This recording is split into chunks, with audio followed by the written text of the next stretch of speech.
πράγματα και συνεχίζουν, ενώ άλλα απορρίπτονται. Είναι αυτό που είπαμε πριν με τις κοινωνίες, που ή ενστερνίζονται ορισμένα πράγματα και τα υιοθετούν ή τα απορρίπτουν. Δεν το είπα πριν, έτσι, για να έχω κάτι να πω και για τους άντρες που τους έχουμε λίγο ρηγμένους, γιατί οι φορεσιές των ανδρών είναι πιο απλές, πιο λιτές, έτσι, από τις γυναικείες. Ενώ οι γυναικείες φορεσιές γίνονται για να αναδείξουν τον πλούτο, όχι το κορμί, τον πλούτο, και να εντυπωσιάσουν. Λέρος λοιπόν με τη Χρύσα και το Λεοντή, σας ευχαριστούμε πολύ. Θα πάμε στη Ρόδο. Δεν θα δείξουμε ούτε από τη Σάλακο ούτε από άλλα χωριά. Θα πάμε στον έμπονα της Ρόδου να δείξουμε ένα αγροτικό ένδυμα. Προσέξτε, δεν έχουμε μετάξια, δεν έχουμε ταυτάδες, δεν έχουμε ξενόφερτα υφάσματα, έχουμε υφάσματα τόπια σε αγροτική κοινωνία, και μάλιστα οι γυναίκες, λέει Παπαντονίου, φορούν μπότες για λόγους προστασίας, μια και η Ρόδος και πολλά φίδια. Ακόμα και στην Τήλο, που θα πούμε αργότερα, οι μεγαλύτερες γυναίκες και με τις απλές φορεσιές φορούν μπότες. Από τον έμπονα λοιπόν της Ρόδου, η Εμιλία και ο Μανώλης, κοιτάξτε το χωρικό μάλινο ένδυμα, που στη μέση έχει ένα μάλινο ζωνάρι που διευθετείται με ιδιαίτερο τρόπο, ενώ ο κεφαλόδεσμος έχει σκουφάκι από μέσα, κοτσίδες. Οι γυναίκες δεν έκοβαν τα μαλλιά τους παλιά, άρα όλα τα κεφαλοδέματα είναι συνδυασμός από μαλλιά, από μπουμπάρια, από υφάσματα, από φούντες, από λουλούδια. Γενικώς εξυψώνουν λίγο το κεφάλι τους, θέλοντας βέβαια να είναι όμορφες, έτσι, με κρόσια, μάλινα κρόσια, και αυτά τα μαντήλια είναι ξενόφερτα. Πιθανότατα, όπως ξέρουμε, μάλλον από Μαύρη Θάλασσα, χωρίς να είμαι σίγουρη γι' αυτό. Έτσι λοιπόν η Εμιλία και ο Μανώλης μας έδειξαν από τον έμπονα της Ρόδου το τοπικό ένδυμα και τους ευχαριστούμε πάρα πολύ. Πάμε στην Κάλυμνο, κυρία Μαύρου, πάμε στην Κάλυμνο. 5 κυρίες ήρθαν από την Κάλυμνο για να μας βοηθήσουν. Καβάδι, επενδύτης, κοπής Ράσου, η Αντεριού. Ευχαριστώ την κυρία Μαύρου για τις πληροφορίες. Έχει μία έτσι ιδιαίτερη κομψότητα η φορεσιά αυτή, η οποία είναι λιτή, δωρική και συνάμα πάρα πολύ κομψή. Το ανασκούμπομα της αρετής του καβαδιού, για να φαίνεται το κέντημα του πουκάμισου,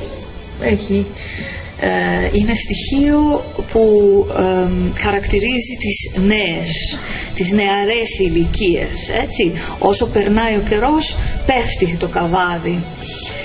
Όλα αυτά τα ενδύματα με τα κοψίματα, και που είναι μπροστά κομμένα και στο πλάι κομμένα, η Παπαντονίου τα θεωρεί μογγολικής προελεύσεως στο απότερο παρελθόν.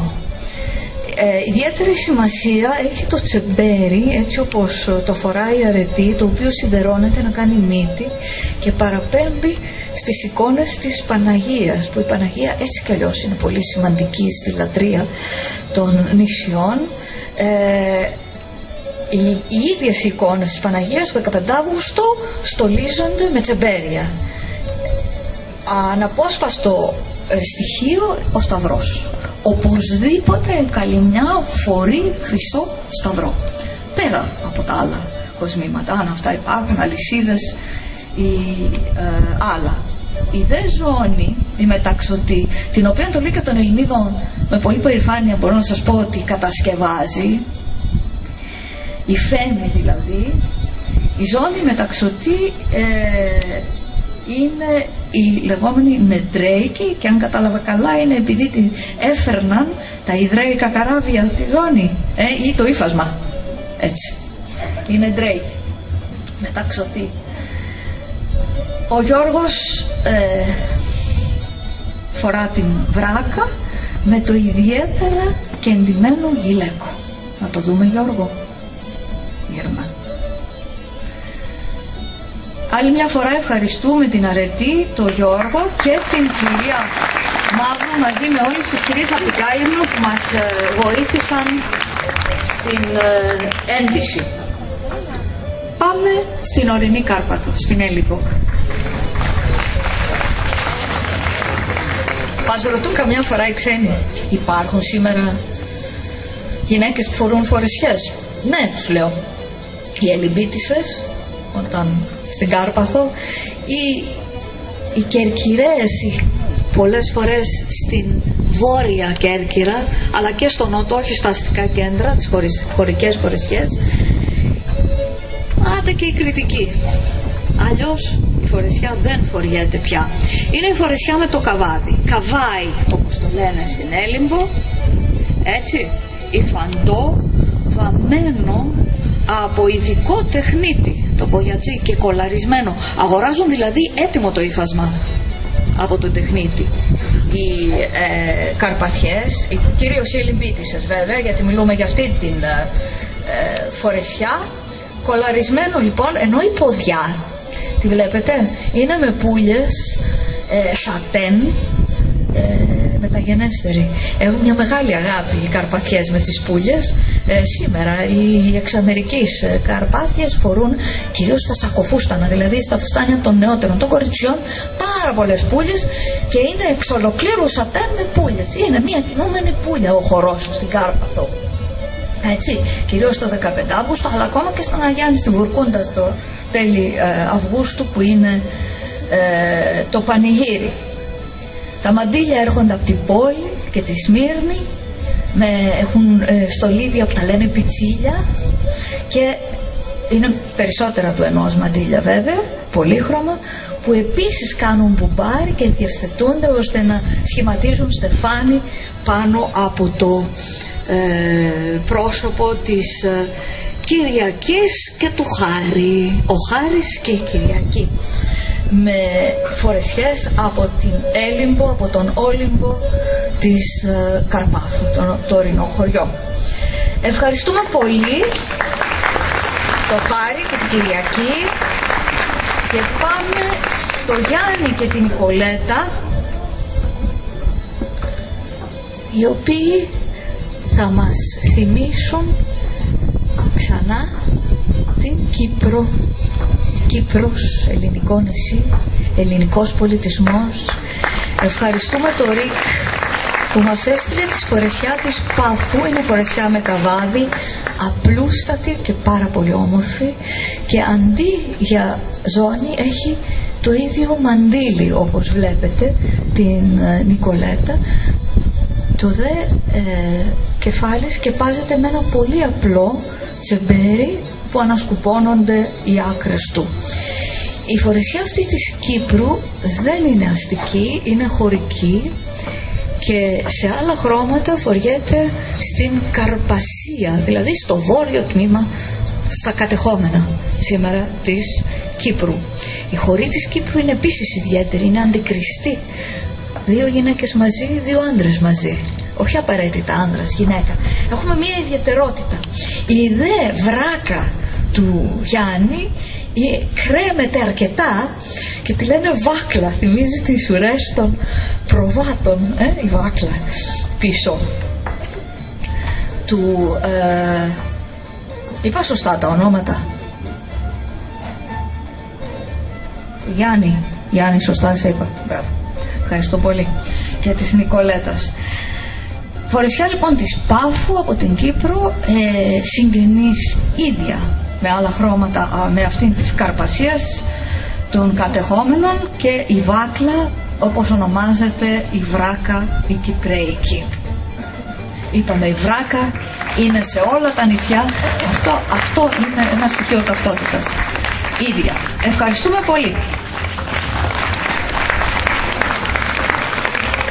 Και μία αυθεντική ενδυμασία, μουσιακή ενδυμασία, την οποία δεν φορούμε, αλλά σήμερα κατ' εξαίρεση μας επέτρεψε να φορέσουμε η κυρία Λίνα Χαραλαμποπούλου, η την πρόεδρος της Δωδεκανησιακής Μέλισσας, συγγνώμη δεν σας προσφώνησα, είναι το λεγόμενο χρυσομάντιλο. Χρυσομάντιλο λέγεται όλη η Φορεσιά, είναι από την Αστυπαλιά. Η Αστυπάλαια, ενώ διοικητικά είναι στα Δωδεκάνησα, γεωγραφικά είναι μεταξύ Κυκλάδων και Δωδεκανήσου και έχει και λίγο κυκλαδίτικο χαρακτήρα. Το μέρος της κεφαλής, το επιμετώπιο και εντυμένο ψιλοδουλειά με χρυσό και μαργαριτάρια ονομάζεται χρυσομάντιλο. Αυτό το επιμετώπιο πάνω στο σκούφωμα δίνει και το όνομά του σε όλη τη Φορεσιά, η οποία είναι από βελούδο, έχει πουκάμισο που τα κεντήματά του λέγονται σκολοπεντράτα γιατί είναι μακριά και θυμίζουν 40 ποδαρούσα. Πίσω δε υπάρχει κόσμημα, αυτό είναι ένα κόσμημα το οποίο είναι επίραπτο, τριγωνικό και με κουδουνάκια, έτσι ώστε όταν η Σοφία να περπατά να ακούγονται τα κουδουνάκια και ονομάζεται Τσούλα. Είναι και ένα περίεργο όνομα που σήμερα μπορεί να είναι Βρυσιά, αλλά δεν είναι, έτσι το ονομάζουν. Είναι μόνιμα στο φόρεμα, το βελούδινο, με πιέτες όπως το βλέπετε, και η Ταρσούλη αναφέρεται σε μια Φορεσιά βυζαντινοβενετικού γούστου. 2 μπόλιες, μία εσωτερική κίτρινη, την οποία βάφουν οι ίδιες γυναίκες με σαφράν, με κρόκο, τον οποίο μαζεύουν στην Αστυπαλιά τους στήμονες, έτσι, μέχρι το φθινόπωρο, μέχρι των ταξιαρχών, από τον Αγίου Δημητρίου λέει αρχίζουμε μέχρι των ταξιαρχών, και μία δεύτερη μπόλια, η λευκή, η οποία καλύπτει πλέον το σκούφωμα. Χρυσομάντιλο λοιπόν, αυθεντική ενδυμασία Αστυπάλαιας της κυρίας Λίνας Χαραλαμποπούλου. Και πάμε, ευχαριστούμε Σοφία, πάμε στην γειτονική Τήλο. Η Τήλος και η Αστυπαλιά, όπως και η Νήσυρος, έχουν την ίδια φιλοσοφία στην ενδυμασία. Η Δήμητρα λοιπόν φορά μια φορεσιά όπου τα στοιχεία της φραγκοκρατίας είναι έντονα. Έχει μια τιάρα ως κεφαλόδεμα, κεφαλοκάλυμα, που δεν είναι τίποτα από μια κόκκινη τσόχα, σκούφια, που θυμίζει έτσι λίγο την τιάρα των καθολικών, μόνο που είναι μητερή. Το ύφασμα είναι υφαντό κάμποτ, δηλαδή είναι βαμβακερό, έτσι, χοντρό ύφασμα, και τα κεντήματα στους ώμους ειδικά ονομάζονται πουλάκια.